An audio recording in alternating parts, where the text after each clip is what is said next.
if there's ever been a pain in the ass to the officials, I can't tell you what he done right. I can always tell you what he done wrong, and he was really good at it. Jimmy was one of those guys who always had his nose in the play. He came out on Saturdays, he gave it everything he had, and he never come out of a game clean.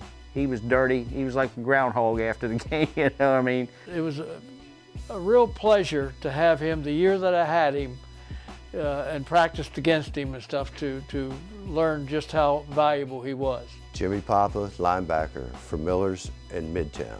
I was at South High one day and there was a flag team out practicing. And I walked out one day and I was just standing there and I knew one of the guys, but I can't remember who it was. And they asked me if I wanted to play. I said, yeah, I might. He goes, well, step in and start playing. And that was the beginning. Played a lot of football, got beat up a lot, but I was there every week. I lived for it every week. Jimmy was one of those guys, great to carry on with, have a good time with.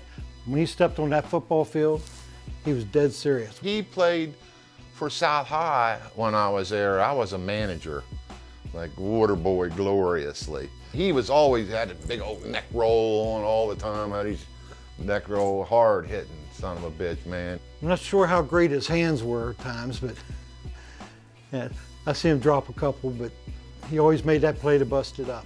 Jimmy got in there, he liked to mix it up a little bit, but Jimmy was a pretty boy.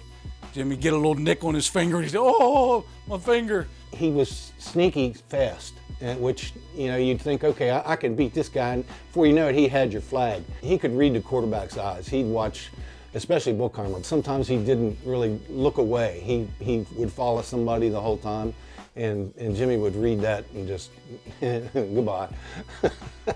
Strong point of my game, covering wide receivers across the middle. I was pretty good some days. Some days I wasn't, Depends how many beers I had the night before.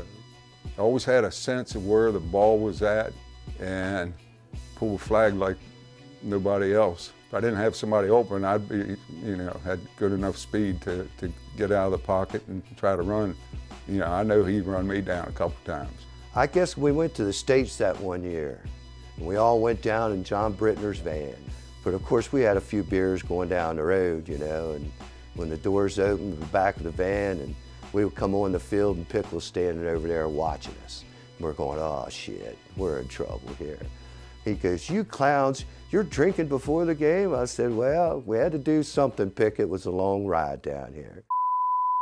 Are you filming all this right now? Oh shit.